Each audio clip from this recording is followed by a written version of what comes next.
Nacionalinis susivienijimas ir Vytautas Sinica, jūsų šūkis skamba už Lietuvą, lietuvišką amžiams. Kodėl tokį pasirinkot? Nacionalinis susivienijimas kviečia išsaugoti lietuvišką Lietuvą. Kviečiam pamatyti, kad tokios Lietuvos išlikimui šiandien kilusios egzistencinės grėsmės. Grėsmė, apie kurią dažniausiai bent jau kalbama, tai karinės agresijos grėsmė, bet greta to masinės imigracijos grėsmė. Šiandien mes gyvenam Lietuvoje, kuri per 4 pastaruosius metus patyrė jau virš 200 000 užsieniečių dabar atvykimą į Lietuvą. Numatyta šią vasarą dar po 40 000 kiekvienais metais priimti. Tai yra žmonės daugiausiai iš rusakalbių posovietinių šalių. Ir tokiu tempu mes dešimtmečio bėdė ir kiek daugiau nebeturėsime lietuviškos Lietuvos ir tai bus negrįžtami procesai. Mes sakom, kad šiandien yra tas laikas, kai dar yra įmanoma ir laikas tai sustabdyti. Na ir galiausiai demografinė grėsmė. Mes kiekvienais metais stebim, kaip Lietuva yra tarp pirmaujančių kabutėse pasaulyje pagal tai, kaip greitai nykstame kaip tauta. Ir tai irgi yra būtina spręsti teisingą šeimos politiką, socialinę politiką ir kitom priemonėm. Tai nacionalinis susivienijimas kreipiasi į visus, kas mato Lietuvos išlikimo poreikį ir nori tai daryti. Mes manom, kad tik mes vieninteliai įvardindami šitas problemas, vieninteliai galim jas ir adekvačiai spręsti. Užsispyrusiai, bet tikrai bergždžiai yra vis bandoma neigti tą ryšį tarp masinės imigracijos, mažo darbo našumo ir mažesnių atlyginimų, negu jie galėtų būti. Dėl našumo, tai per šito pastarąjį laikotarpį 100% pasisakė tą pripažindamas, kad masinė imigracija mažina darbo našumą konservatorių atstovas Matas Maldeikis. Berods vienmandačių debatuose pasisakė ir Vytautas Raskevičius. Dėl atlyginimų, tai yra akivaizdu, šitoj pačioj studijoje berods prieš savaitę buvo kalbėta pavėžėjų profsąjungos atstovo apie tai, kad lietuviai dirbtų tuos pačius darbus mielai, bet už oro atlyginimą ir oriomis sąlygomis. Ir kam tai nėra akivaizdu, labai geras pavyzdys buvo Vilniuje prieš porą metų protestavo viešojo transporto vairuotojai dėl to, kad sąlygos blogos, atlyginimai maži. Kaip tas buvo išspręsta? Atsivežta masiškai šį kartą iš Afrikos gan egzotiškas variantas vairuotojų ir tie vairuotojai pasakoja šiandien žiniasklaidoje apie tai, kaip juos tenkina ir tos algos, ir sąlygos, ir viskas labai gerai, tų visų sąlygų nekeliant ir netaisant. Tai yra bendra tendencija, kurią mums šiandien siūlo šita vyriausybė. Blogas sąlygas, mažesnius atlyginimus, nes yra alternatyva Lietuvos piliečiams, tą gali dirbti atvykėliai. Kurie Lietuvos mokesčiai ir mokestinės lengvatos yra neefektyvūs ir jūs turėtumėte juos peržiūrėti, ponė Sinica? Šiandien apskritai mes turim gana keistą situaciją, kada mokestinė sistema yra kaip sūris pridarytas spragų, landų ir jomis naudojasi daugiausiai turtingesnioji visuomenės dalis. Ypatingai dėmesio vertas čia yra pelno mokesčio įstatymo 12 straipsnio 5 punktas, numatantis kolektyvinio investavimo subjektams net neišimti, ne lengvatą, o visišką atleidimą nuo pelno mokesčio. Kad paprasčiau skambėtų, tai čia papuola ir tokie dariniai kaip Baltkepas, kurį kolega netaip senai, kaip suprantu, padavė į generalinę prokuratūrą dėl visiems žinomos istorijos. Tai šiandien mes turim labai daug mokesčių lengvatų, tiek PVM, kurias reikėtų peržiūrėti, bet tiek ir skirtingų formų pajamoms turi būti vienodinamos, apmokestinamos skirtingų formų pajamoms. Tai yra tiek darbo užmokesčio, tiek iš dividendų, tiek ir iš kitų formų. Ir tik taip galima pasiekti apmokestinimą, kuris būtų teisingas visai visuomeniai. Dėkui, ponė. Kaip turėtų atrodyti nekilnojamo turto mokestis? Vertinant nekilnojamojo turto mokestį, jis iš principo gali būti, tačiau svarbiausia yra laikytis principo, kad jis neturi tapti priežastimi atsisakyti nekilnojamojo turto, kuris yra apmokestintas, nes tai taptų nepakeliama našta. Tokių situacijų jis negali kurti. Kitaip sakant, nekilnojamojo turto mokestis negali tapti išbuožinimo mokesčių, iš atlaisvinimo iš vertingų senamiesčių plotų mokesčių. Tai šito principo laikantis galima plačiau taikyti, negu kad šiandien yra taikomas. Galima netaikyti pirmajam būstui. Tai šitie dalykai visi yra diskutuotini. Bet esmė yra, kad niekas nebūtų to mokesčio priverstas dėl to, kad tas mokestis tampa per sunkus, atsisakyti apskritai savo turimo NT. O papildys kolega Almantas. Iš tiesų, tai svarstymai apie visuotinį nekilnojamo turto mokestį, apie jo išplėtimą skambėjo kaip pasityčiojimas, turint omeny, kad turtingiausių būstų savininkai išvengė jo įregistruodami tą nekilnojamą turtą kaip komercinį.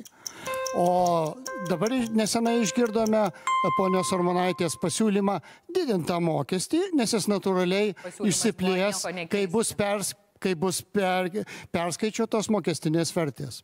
Ponia Urbonaitė klaidina žiūrovus, nes yra nustatytos fiksuotos neapmokestinamo turto vertės, o kadangi mokestinės vertės išauks, tai už tą patį turtą, už kurį iki šiol, mėly piliečiai, nemokėjote, dabar teks mokėti 26 metais, jeigu liks ta pati valdančioji koalicija. Ką nacionalinis susivienijimas galvoja apie euroskaitmenizaciją ir ar pritartų grynųjų pinigų atsisakymui? Nacionalinis susivienijimas yra griežtai prieš perėjimą prie skaitmeninio euro ir grynųjų atsisakymą, bet plačiau pristatys teisininkas Dominykas Vanhara. Gerbiami žiūrovai, ar žinote, kad pinigai bankai iš tikrųjų ir teisiškai priklauso ne jums? Tai yra banko nuosavybė, ne jūsų. Gryni pinigai jūsų kišenė yra jūsų nuosavybė. Antras, ar žinote, kad kai atsiskaitinėjat banko kortelėmis, jūs viską apie jūs žino tiek bankai, tiek valstybė. Kai atsiskaitinėjat grynais pinigais, veikiat inkognito. Trečia, mes esame pafronties valstybė.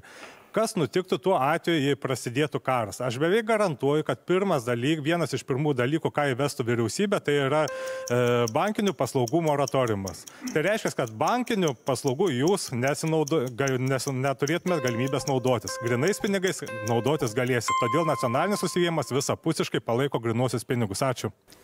Nelegali imigracija yra suvaldyta. Legali imigracija yra įgavusi tokį mastą, kad nacionalinis susivienijimas ją vadina kolonizacija ir sako, kad tai yra esminė grėsmė Lietuvos valstybės, kaip lietuviškos valstybės išlikimui. Aptarėm jau pradžioje, dar keli metai tokiais tempais kaip pastarieji metai ir mes turėsime apie 500 000 užsieniečių, daugiausiai rusakalbių Lietuvoje. Yra būtina stabdyti šitą procesą, būtina grįžti prie įstatymų, kurie galiojo Lietuvoje tuo klausimu maždaug iki 18 metų. Grėsmės čia yra dvipusės. Viena vertus, karo kontekste kaiminės valstybės yra atvirai priešiškos ir daugiausiai atvyksta darbo migrantų būtent iš Baltarusijos. VSD vadovas pripažino, kad neturi supratimų ir neturi galimybių patikrinti, kokie tie žmonės, ką jie darytų, kokias diversijas gali rengti šnipinėjai ir taip toliau. Bet kitas klausimas dar aštresnis yra tiesiog demografinio valstybės išlikimo. Mes neturim nei galimybių, nei ligšiolinės valdžios neturi jokio noro integruoti ir kažkaip užtikrinti, kad kai atvyksta žmonės čia, kad valstybė išliktų lietuviška. Su tokiom tendencijom, kokios dabar yra užsuktos, Lietuvoje paprasčiausiai per keletą metų taptume nebe lietuviška, o rusiškojo pasaulio valstybė. Yra būtina tai sustabdyti. Dėkui, ponė Sinica. Ar ją reikėtų griežtinti, ar kaip nors kitaip keisti? Aš pats tai tik trumpai paneigsiu mitą. Aukštos kvalifikacijos darbuotojai sudarė pernai 1500 iš 60 000 darbo imigrantų, tai čia yra labai maža dalis ir nesu jais problema. O plačiau pakomentuos Nacionalinio susivienijimo pirmininkas profesorius Vytautas Radžvilas. Diskusija būtent šito klausimu itin ryškiai skleidžia, kad jos dalyviai apskritai nemasto tautos ir valstybės išlikimo kategorijom. Pasaulio praktika per 1000 metų parodė. Galima integruoti tik labai ribotą atvykėlių skaičių. Priešingų atveju, klausimas, kada tauta yra užgožiama ir valstybė iš jos atimama, tampa tiesiog laiko klausimu. Mes Lietuvoje, papteikaudami verslui, beje labai įdomu, kad čia esančių oponentų vienas atstovų nepasotinamai reikalavo į Lietuvą vežti vežėjus. Tiesiog kūrėme rusų pasaulio ir islamo valstybės hibridą. Sinica norėjo reaguoti? Profesorius Radžvilas norėjo replikuoti. Į porą teiginių. Taikos koalicija, man atrodo, pamiršo, kad dėl tam tikrų nepalankių aplinkybių iš rinkimų pašalintas antrasis jo sąrašo numeris būtent inicijavo daugiau negu 40 darbininkų verbavimo centrų steigimą Afrikoje ir visame pasaulyje. Abi šios valstybės iš esmės yra paskelbusios, kad kariauja su NATO, kurio nariais mes esam. Vadinasi, yra visiškai aišku, nedviprasmiška, tai jau yra priešiškos ir Lietuvai valstybės. Lietuvos interesas be abejo yra taika ir valstybės išlikimas. Kaip dabar to siekti? Rusijos geopolitinis kodas diktuoja atsiminėti savo buvusias teritorijas, kurias jau buvo okupavę anksčiau. Dėl to jo ėmėsi agresijos Ukrainoje, dėl to esam tikri, jie žengtų ir į Baltijos šalis, jeigu tik pajėgtų. Rusija sustabdo kitų šalių pasiruošimas, baimė, kad ji atsitrenks į pasiruošimą gintis. Todėl geriausias taikos mūsų intereso santykiuose su šiomis šalimis raktas yra pasiruošimas gynybai. Ne dėl to, kad mes galvotume, kad čia patys vieni paimsim ir apsiginsim, bet dėl to, kad pirmiausia pasiruošimas gynybai veikia kaip atgrasimas, antra pasiruošimas gynybai veikia kaip signalas ir NATO partneriams, kad mes esam verti ginti. Abu šitie dalykai yra esminiai veiksniai mums sprendžiant apie tai, kaip mes išliksim šitoj kaiminystėje. Vincą, reaguosit? Į nesąmonės nereaguoju ir kai Ramanauskas šneka ir kaip puidokas, bet replikuoti norėjo profesorius Vytautas Radžvilas. Nereikia lysti tuos žmonės. Reikia pasakyti, Ramanauskas. Viena klaida jau yra neatitaisoma, nes Lietuva iš tiesų suvaidino didžiulį vaidmenį, atiduodant Baltarusiją Rusijai. Dabar ką galima padaryti? Pirma, su Rusija reikia nustatyti naują santykių režimą, panaikinant visose vakaruose vyravusi ideologinį saviapgaudinėjimą, kad tas regionas gali demokratizuotis. Turi būti režimas, iš esmės, koks buvo tarp rytų vakarų šaltojo karo metais. Kitas dalykas, ką turime padaryti, spausti savo sąjungininkus vakaruose, kad jie toliau negrįžtų prie šito melo ir iš tiesų kurtų rimtą sanitarinį kordoną prieš Rusiją. Esminiai punktai. Dėkui, profesoriau. Pradžiai iš kosmoso norėčiau grąžinti prie principų. Principas toks, mes dažnai pasimetam. Ne autoritarizmas ir diktatūros yra mūsų problema. Pusė pasaulio valstybių maždaug yra faktinės arba nominalios diktatūros. Su jomis demokratijos bendradarbiauja, prekiauja, bendrauja ir visa kita. Mums grėsmė kelia ne tai, kad Baltarusijoje yra ir visą laiką buvo diktatūra, o tai, kad Rusija yra agresyvi šalis, o Baltarusija dabar tapo jos satelitu. Tai yra grėsmė. Nepainiokim autoritarinio ir imperinio klausimo. O profesorius Radžvilas norėtų pakomentuoti plačiau. Mes įstrigę ideologiniai iliuzijai, kad Rusijoje ir Baltarusijoje galima sukurti demokratiją. Šitai galėjo įvykti vienu atveju, jeigu vakarai ryžtingai ir nuosekliai būtų parėmę Ukrainą ir padėję jai laimėti. Todėl viską, ką dabar galima padaryti, neleisti grįžti prie šitos iliuzijos ir dar kartoju, tvirtą sanitarinį kordoną prieš šitas nedemokratinės šalis. Dėkui, profesoriu. Nacionalinis susivienijimas pritarė, karinio rengimo pamokos yra reikalingos ir nepasirenkamos, o privalomos.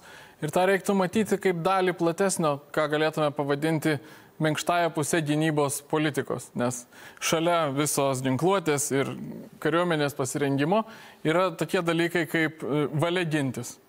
Ir tam yra reikalinga pamokos, apie kurias jūs paklausėt, tam yra reikalinga apskritai patriotinis tautinis ugdymas, tam yra reikalinga istorinė atmintis atitinkama, kadangi esame informacinio karo kontekste, aš manau, niekas dėl to nebejoja, yra labai svarbu aiškiai matyti, kad kai yra puolama mūsų rezistencija, aiškinama, kad partizanai buvo banditai, Birželio sukilimas buvo fašistai ir panašios absoliučios nesąmonės, valstybė turi labai aiškiai kategoriškai tam atsakyti tiek tarptautinėje erdvėje, tiek viduje. Ir visi šitie dėmenys, karinio rengimo pamokos, patriotinis ugdymas, istorijos politika turi vesti prie vieno dalyko, prie valios gintis. Ne tik save, savo šeimą, bet ir savo tėvynę. Dėkui. Replikuoti norėjo Dobilas Čiezys. Tai aš norėdamas prie šitos diskusijos prisidėti, tai pirmiausia noriu paminėti, kas gero yra šiuo metu iš tikrųjų padaryta, nors tai yra mizerių mizeris, tai tai, kad Šaulių sąjunga mokyklose devintokam šiaip taip išsikovoja tas, sakykime, 3 dienų kažkokį civilinės gynybos, vadinkim, taip kursą arba supažindinimą šiek tiek su vadinkim, kariškais ir išgyvenimo dalykais.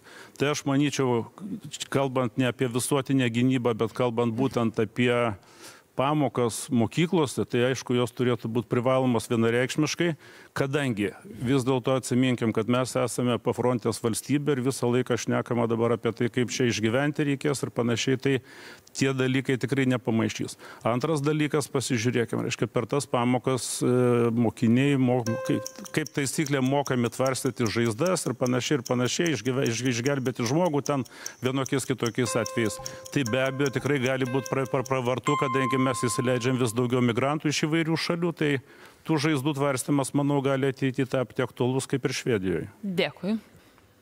Siekti šito vienareikšmiškai reikia ir yra gerai, kad Lietuvos pozicija yra palaikanti Ukrainą tiek jos narysčių siekius, tiek ir pagalbos, pirmiausia, karinės pagalbos siekius, bet reikia vertinti taip pat visą laiką realiai. Šiandien Europoje, ypač vakarų Europoje, pro-ukrainietiškos pozicijos yra gerokai mažiau, negu mes Lietuvoje norim galvoti. Pirmaisiais invazijos, ne mėnesiais, dienomis apskritai laidojo tokios sostinės kaip Berlynas Ukrainą ir manė, kad ji tiesiog greitai pralaimės ir bus išvengta taip nenorimo Vokietijoje, pavyzdžiui, konflikto su Rusija. Tai tos nuotaikos niekur nedingo ir pagrindinės šalis Europos Sąjungoje tikrai nėra nusiteikusios greitai priimti Ukrainos į jokią narystę. Kol vyksta karas šioje šalyje, taip ir neįvyks, bet siekti to yra teisinga nepriklausomai nuo to, būsim donorais ar nebūsim, nes finansinis klausimas čia yra ne viską lemiantis. Ukrainos narystė Europos Sąjungoje gerokai kreiptų į mūsų regioną, mūsų geopolitinį kodą, mūsų vertybės ir suvokimą, apskritai tai, koks yra status quo Europos Sąjungoje. Ir turbūt šitos perspektyvos baimė irgi yra vienas iš dalykų, kurie skatina vakarų Europoje tokios narystės skepsį. Dėkui. Replikuos profesorius Radžalas. Lietuva turbūt galėtų būti donorė. Bet tai ateities klausimas. Bet vienas klausimas, apie kurį kalbame ir susimastėme kol kas tik mes ir Lietuvoje neminimas, yra labai svarbus. Ukrainai galima padėti šiandien, valingai darant štai ką. Vis dėlto siekti, kad Ukraina gautų bent dalį Rusijos išaldytų pinigų. Su jais bus nenorima įsiskirti. Lygiai taip pat kai kurie Ukrainos rėmėjai, pavyzdžiui, Vokietija, aiškiai sako, kad jie neketina po karo daryti Ukrainai nuolaidų dėl skolų. Tai čia galima Ukrainai padėti labai smarkiai, ginant jos interesus, kad nebūtų naudojamas jos nelaimė. Ne visi ir vakarų šalyse yra filantropai. Dėkui, profesorių. Šitoj temoje yra keli veiksniai, išskirkim du. Vienas tai yra bendras labai žemas kibernetinio saugumo lygis Lietuvoje. Mes turim kiekvienais metais ir stebėtinai tyliai praeina tos istorijos apie tai, kaip neapsaugotos yra mūsų duomenų bazės, mūsų valstybės institucijų internetiniai puslapiai, mūsų jautri informacija, tiek kaip apie vartotojus, tiek kaip apie piliečius. Tai yra tiesiog skylė, greičiausiai dėl aplaidumo mūsų viešojo sektoriaus veikime, tai reikia tvarkyti be abejonės, bet yra kita pikantiškesnė detalė, be abejo, tai, kad prie šitos vyriausybės į Lietuvą buvo prileista tūkstančiai, o gal 10 000 potencialių diversantų.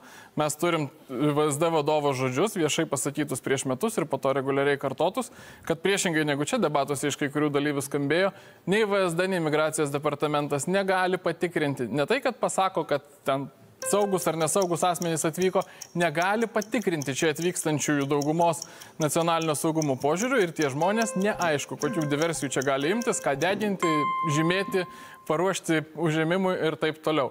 Tai ypatingai tie, kaip sėkmės istorija vaizduojami čia didelę pridėtinę vertę ekonomiškai kuriantis Baltarusijos informatikai, mes turim turėti galvoje, kad kartu tai yra ir žmonės ypatingai tinkami tokios rūšies grėsmėms kurti. Dėkui, pane Sinica. Šokiruojančiai nuskambėjo, kad esam pasiruošę tokioms grėsmėms, kaip tik visai nesnai turėjom tų skandalų susijusių su nepasiruošimu.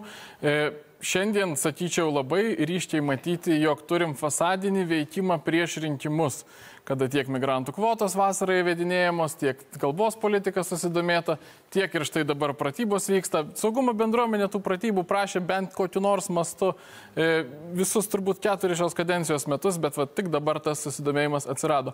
Plačiau prašysiu komentuoti kolegą Almantą.